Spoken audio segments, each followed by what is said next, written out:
We move on now to the idea of organizational structure and design and what that relationship is with decision making.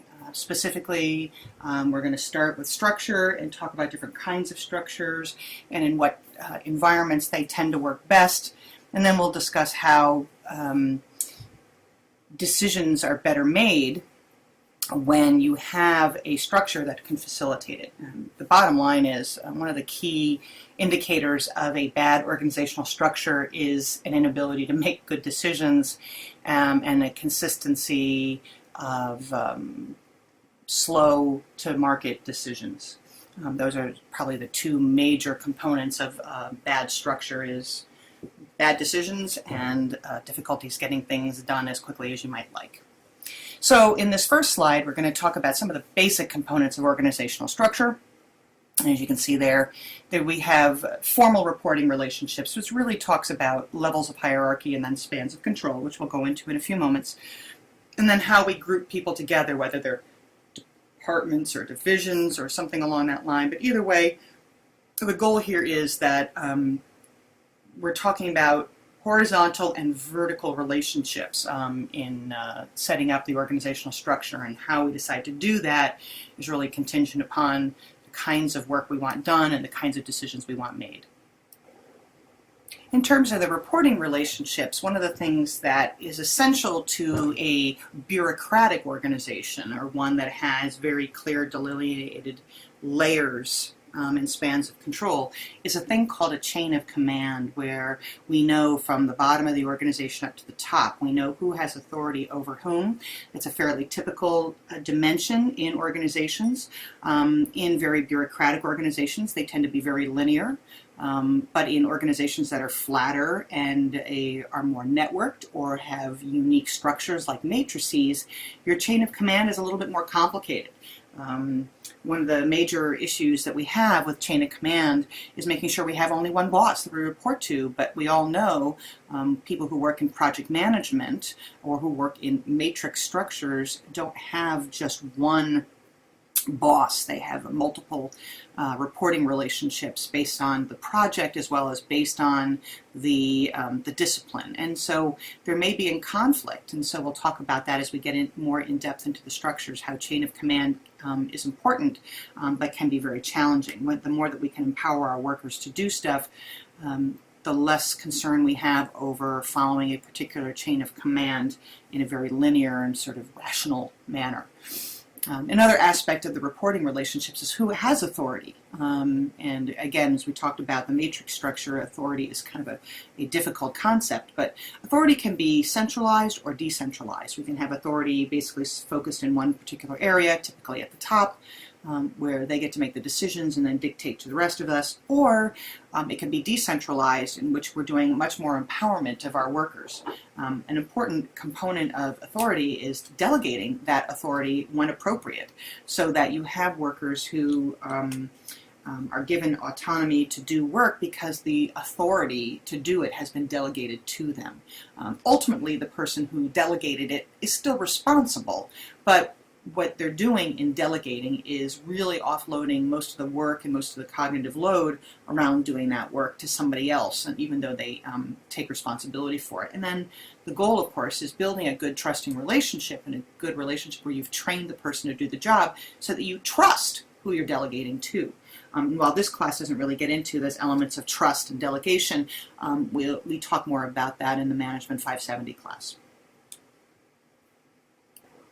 The first structure we're going to look at is the most simplistic. It's a functional design, and we organize the company on horizontal groupings. Basically, we group people together based on the common function. We have a marketing department and an HR department and R&D, and it's very structured in that way.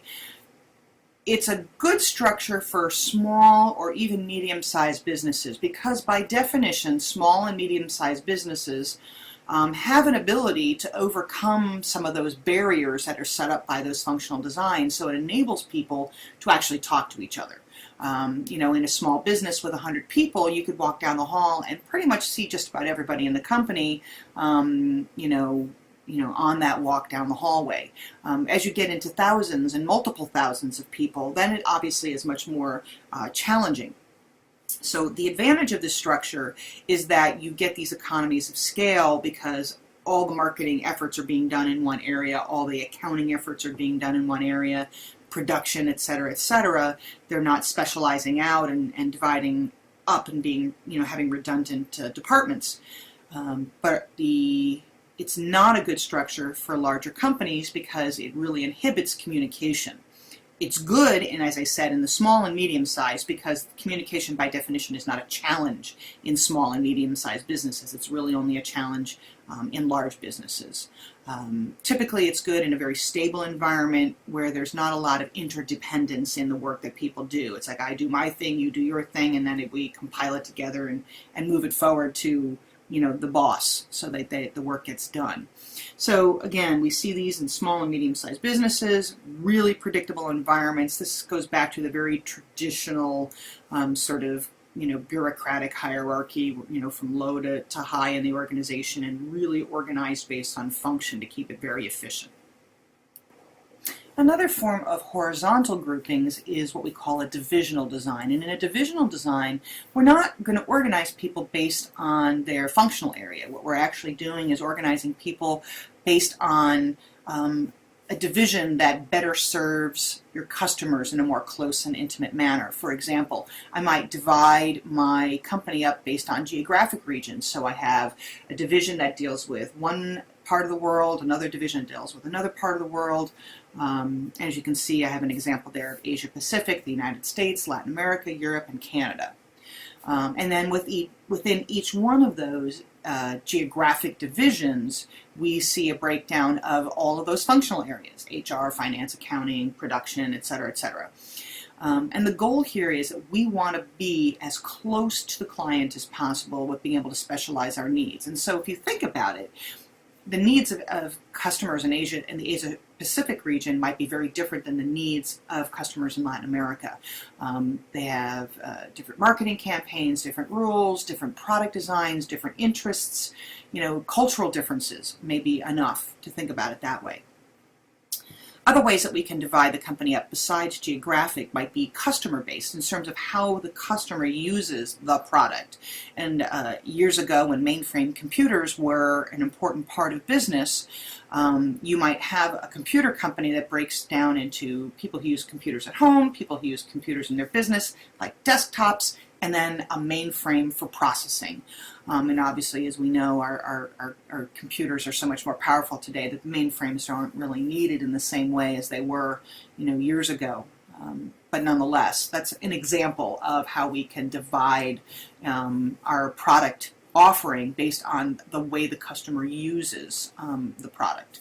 And then we can just divide it based on the product itself, whether they are a food division versus a cigarette division versus a drink division. We can divide it up based on the different kinds of products that we create. And great examples of this is, used to be Kraft General Foods, used to be owned by Philip Morris. Philip Morris had a cigarette division, then they had Kraft General Foods, and even Kraft divided their business out into different subdivisions based on categories of food. And so we can do it that way. This is great when your environment is unstable because we are very close to the customer.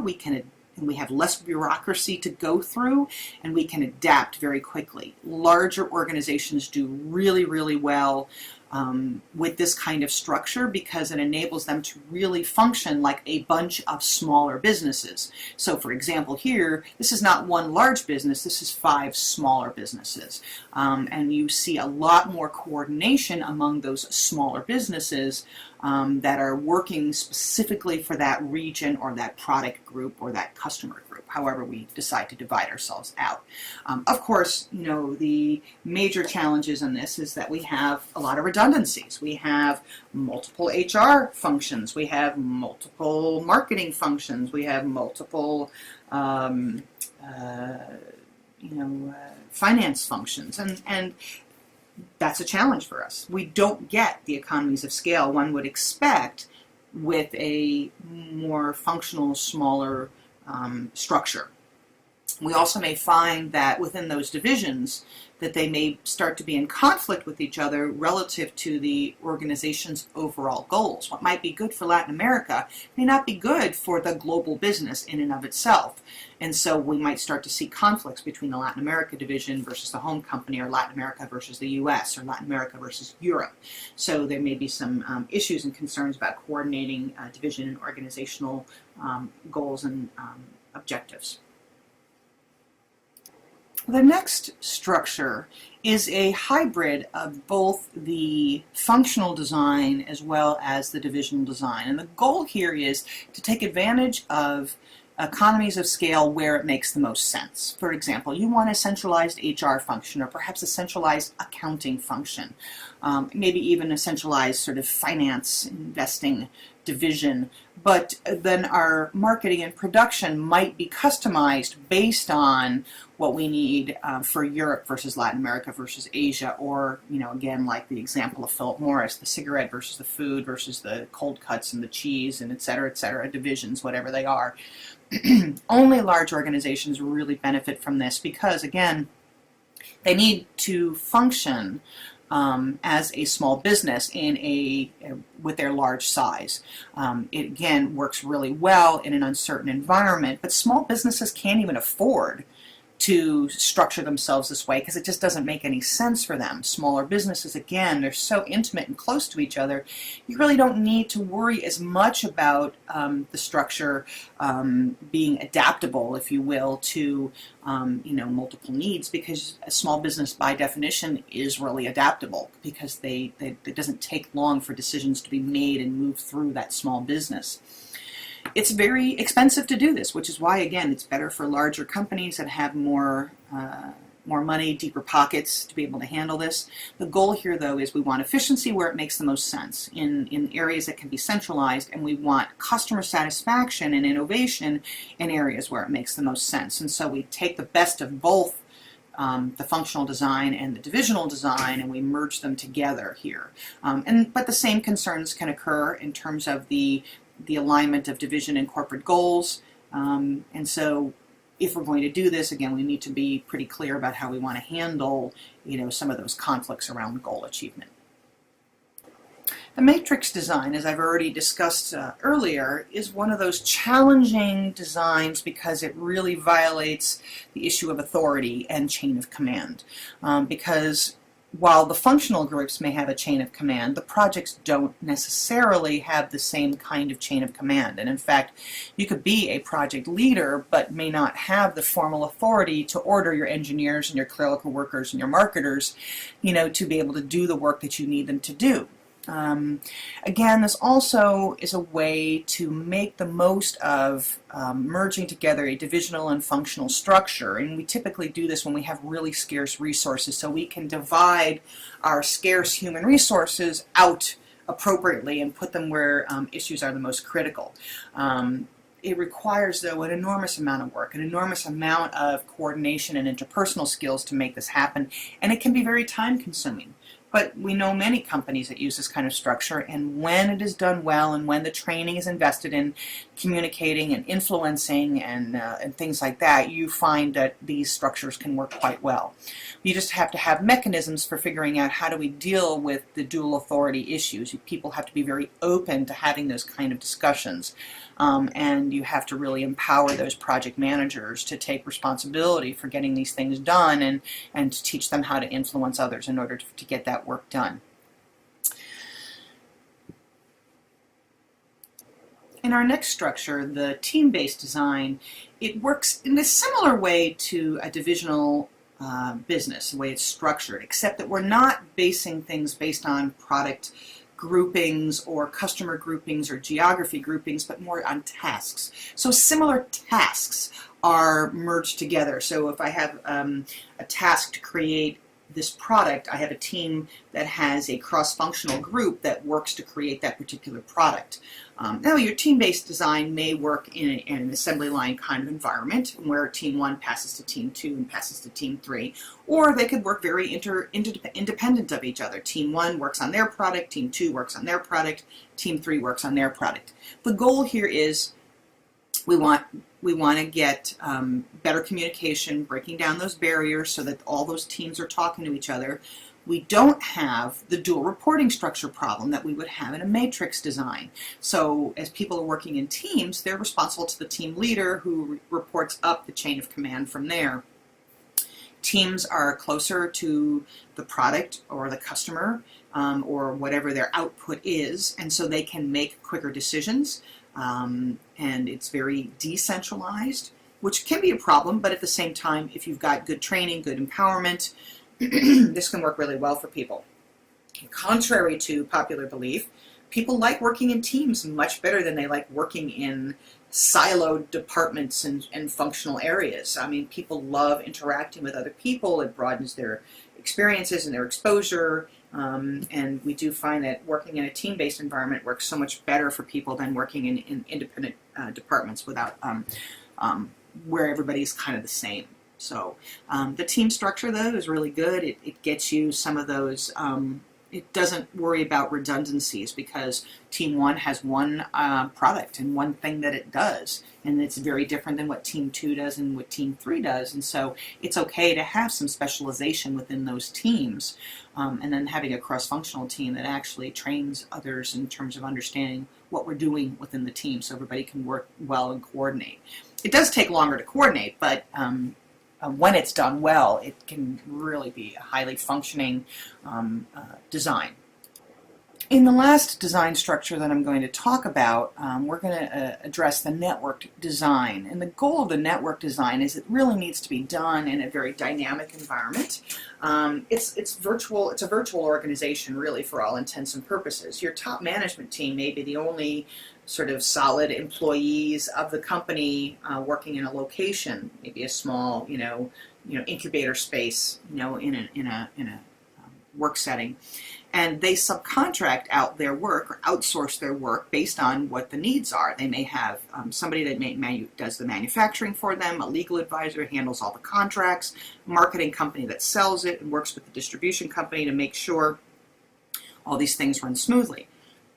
The advantage of this: low cost, very flexible and adaptable, but the challenge, of course, is people don't have loyalty to you, they have loyalty to the outsourced company. So you're not going to have the same kind of controls. Now, one could argue you can certainly write all sorts of controls into a legal contract, but we all know that contracts can be broken. So despite one's best efforts to control and manage all the variables, it's impossible to do that. So if you're in a network design, we typically see this in very brand new organizations, very small companies who are entrepreneurial, and they have a very narrow area of expertise, and that's the area of expertise that they keep in based on the core competencies, and anything else is outsourced. Again, challenge though is, of course, that it's it doesn't have the same amount of control. The hope is that once a company gets large enough, that they will start to bring in-house some of those areas of expertise where it makes better sense to have the marketing function in-house or the legal function in-house, or work with manufacturing and distribution in a separate way, and maybe again sort of depending on your core competence, move it in depending on what your area of expertise is. A boundaryless organization works sort of hand in hand with that virtual structure, where you end up not really being limited by the physical boundaries of your company. The goal here is that you don't have these really strict chains of command. The span of controls are unlimited. You can grow as you need to, and we don't have rigid rules, but more empowered people who can do what they need to do. A virtual organization is a very flexible, adaptable, using that networked structure in order to meet needs where they be. They don't have to be in the same place. You can have teams all over the place, a team in one location or another, in Europe versus Asia versus Latin America. You can have cross-functional teams and cross-international teams where someone in the U.S. and Asia and Latin America are all working on the same team to accomplish something. So what you're doing is you're getting the best workers to come and work together to work on products. So those are growing trends. And of course, some of the challenges of that, of course, is we don't have as much control, and we may have more conflict because of the use of more lean communication media. But the bottom line is, when you have empowered workers and you are working on giving them enriched jobs, we find time and time again that workers with enriched jobs who feel have a lot of intrinsic motivators, autonomy, mastery, and purpose, they're very self-motivated, and we need less issues of control over those things. Another type of boundaryless organization is a modular organization, and it's very much like joint ventures for all intents and purposes. These joint ventures, people kind of come and go together. We work and we merge our core functions. We do what we need to do, and we outsource the non-core stuff. So the goal is that I want to build relationships and maybe joint ventures with all sorts of different companies so that I can come together even in a temporary way. We work together on a project, and then we can kind of disband and go our own way. So in that way, when two companies come together, it becomes boundaryless. I'm not limited by just what my company competence is. I can look at the company competence of my competitor or my co-worker team, co-worker company rather, and we can start to see how these mergings of different expertise can come together and help us in short-term and perhaps even in long-term ways, and maybe set the foundation for a merger of equals if it makes sense. Not always, but sometimes it's better to kind of keep the temporary or looser relationships. Our next few slides are dealing with the contingency factors that are affecting structure, and obviously we need to be thinking about what are the different factors that may influence the structure that works best for us. And as we know, we've already talked about the kinds of decisions that we need to make influences the way that we structure our business. So if we're making decisions around cost leadership styles, cost leadership strategies rather, we want to find a structure that works best to facilitate our ability to do cost leadership. And the same thing with differentiation. If we're doing our strategy as differentiation, we want to make sure that we've got a structure that best meets those needs. So one way that we start to think about the organizational environment and how adaptable, flexible, how changing it is, we have to think about whether we want a style that is much more mechanistic or more organic. In a mechanistic environment, a mechanistic structure works well in an environment that is very stable. It needs a lot of specialists, but really requires clear rules and very centralized decision making. An organic structure is where we expect a lot more adaptability and a lot more changes, where there's lots of generalists and they have these expertise in broad ways so they can step in wherever they need to fill in the gap. They're much more flexible and they're much more decentralized than a mechanistic organization.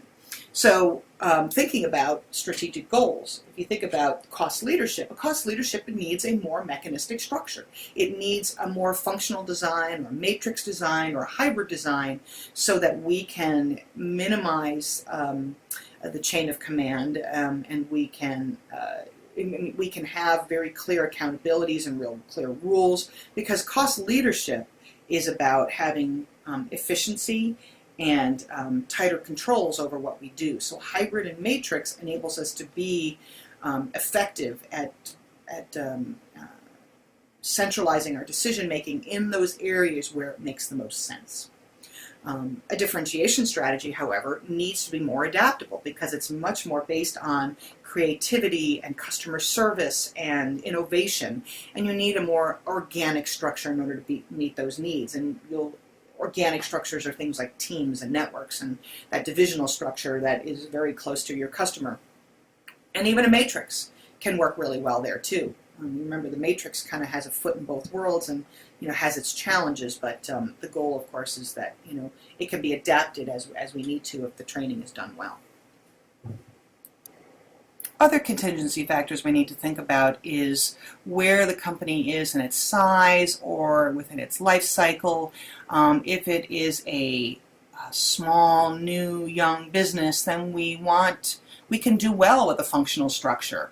If we're in growth mode, then we need to be very adaptable and changeable, so we want something that's more organic. If we're a large behemoth, again, our big challenge is that we need to be able to make quicker decisions, and we need a structure that enables us to function as if we are small and adaptable. So we use structures like hybrid and divisional designs or team-based designs to get us to a place where we can adapt and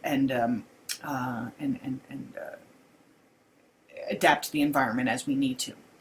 In terms of the kinds of manufacturing technology that we're doing, if we're doing small batch is small customized products. And so small batch, we want to be very organic. So we want expertise and specialization.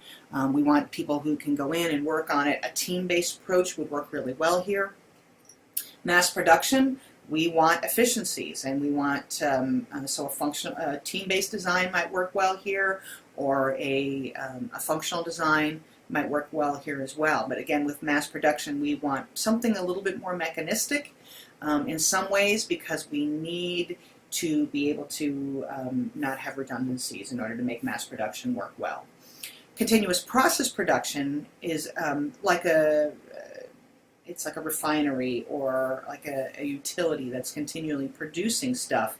And while we need very clear rules and controls, we need it to have empowered underlings who know how to deal with the challenges as they come up. For example, imagine, the Simpsons episode, and Homer Simpson is sitting in the control room of the nuclear power plant, and an alarm goes off. He has to be able to adapt to the circumstances immediately and be able to be empowered to go through. Even though there's a standard operating procedure, he has to be empowered to be able to do that. So in some ways, our continuous process production has to have the best of the structure needed in a mechanistic environment, but it needs adaptability as well. So a hybrid structure might work really well here, because we can allow autonomy in those situations where it's needed, particularly when there's a crisis, but we still have very clear rules of how to move and how to behave in an emergency.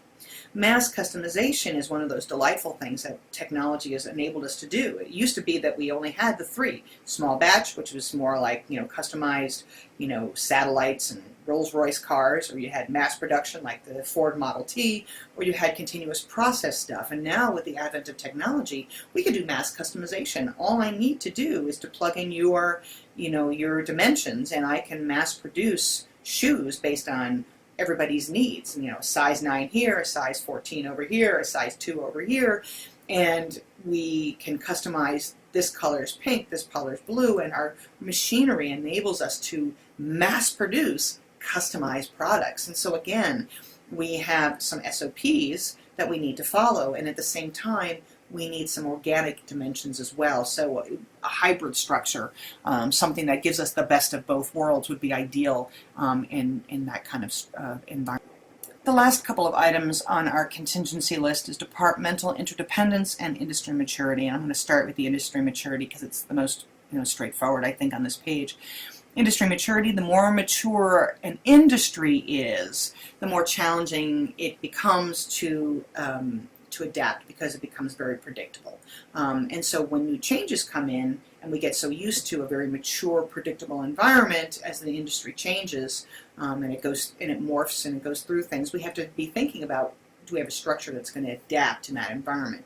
In a brand new, young, exciting industry that's in growth mode, you want more organic structures. But in the mature mode, we need it to be more mechanistic. But then, again, thinking about it this way, as it hits maturity, it only stays in maturity for so long, and then it turns things on its head, and it has to, rethink the way it does things in order for it to stay viable.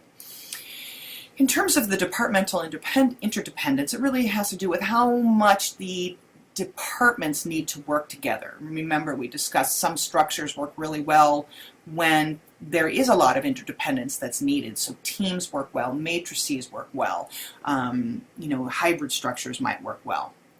But when people can work relatively independent, it's okay for us to have a different kind of structure for that. So pooled interdependence is sort of like different franchises of an organization, and all the franchisees donate money, let's say for centralized marketing, and the money goes to the centralized marketing. The franchisor might advertise for all the franchisees across the United States. So the franchises don't have to work together, but they pool their resources to support the franchisor itself, and then the franchisor supports the franchisees as they need to. Sequential interdependence is like an assembly line. A depends on B, B depends on C, C depends on D. So D has to start the work, it goes to C, it goes to B, it goes to A, or whatever order you want to argue. But the bottom line is that there's a sequence to which things have to work, and if people upstream don't do their part, downstream is going to suffer. And so we want to make sure that work is getting done appropriately and streamlined as quickly as possible.